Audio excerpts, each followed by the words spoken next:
Los verbos. Siempre que pensamos en un verbo, pensamos en una acción, como correr o pescar. Pero los verbos, además de acciones, pueden ser estados, como ser o estar. Por ejemplo, la niña está feliz o el libro estará en el escritorio. O procesos como crecer o germinar. El infinitivo es la forma en que vamos a encontrar el verbo en el diccionario. Por ejemplo, leer, escribir, volar, ser, estar. ¿Se dieron cuenta que tiene una característica similar? Todos terminan en ar, ir. Esto es porque, según la terminación del infinitivo, los verbos se agrupan en lo que llamamos conjugaciones. Todos los verbos que terminan en ar pertenecen a la primera conjugación. Por ejemplo, amar. Todos los verbos que terminan en pertenecen a la segunda conjugación, como temer. Todos los verbos que terminan en ir pertenecen a la tercera conjugación, como partir. Si yo tengo el verbo cantamos, ¿cómo sé a qué conjugación pertenece? Si en ese caso no termina ni con ar, ni con ni con ir. Bueno, lo que tengo que saber es cuál es el infinitivo de ese verbo. Yo sé que el infinitivo de cantamos es cantar. Como termina en ar, yo sé que ese verbo entonces pertenece a la primera conjugación. No importa cómo esté. Si dice cantamos, cantaréis, cantábamos, siempre que tenga que ver con el verbo cantar, va a ser de la primera conjugación. Siempre tenemos que tener en cuenta el infinitivo. ¿Por qué?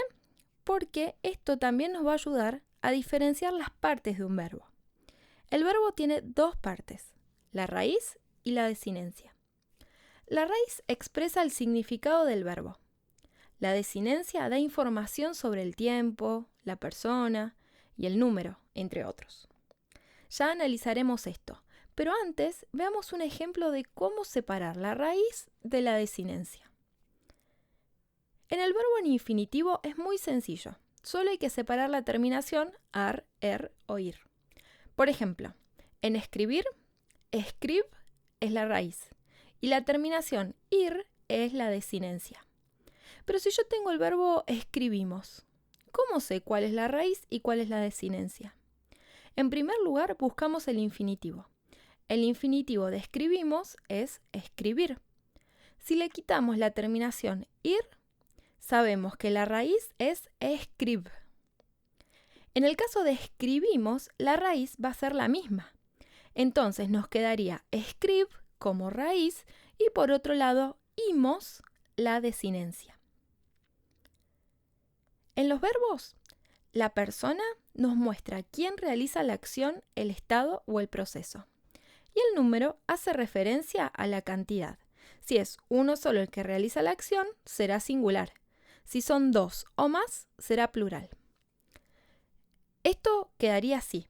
La primera persona del singular es yo. Por ejemplo, yo escribo. La segunda persona del singular es tú, vos o usted. Por ejemplo, vos escribís.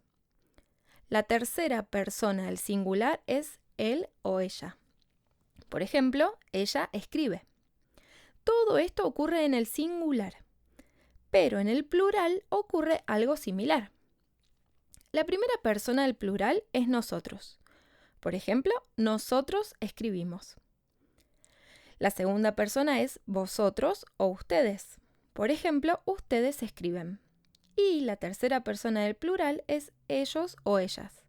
Por ejemplo, ellos escriben. Para resumir, veamos este cuadro. En los ejemplos fue muy sencillo porque adelante decía yo, por ejemplo. Pero, ¿qué pasa si solo nos dice escribiremos? Y nada más, no nos pone la persona adelante. ¿Cómo me doy cuenta de la persona y del número? Puedo ir probando. Yo escribiremos, vos escribiremos, él escribiremos, nosotros escribiremos. Sí, llegamos al nosotros. Es correcto decir nosotros escribiremos. Así nos damos cuenta que escribiremos pertenece a la primera persona del plural. Por último, otro rasgo de los verbos es el tiempo. Hay 3 tiempos que son básicos. Después se complica un poquito más, pero al principio vemos 3 grandes tiempos verbales. Si la acción, el estado o el proceso ya ocurrió, el tiempo es pasado. Si está ocurriendo, es presente. Y si va a ocurrir luego, es futuro. Bueno, de esta manera terminamos de repasar un poquito las características fundamentales de los verbos.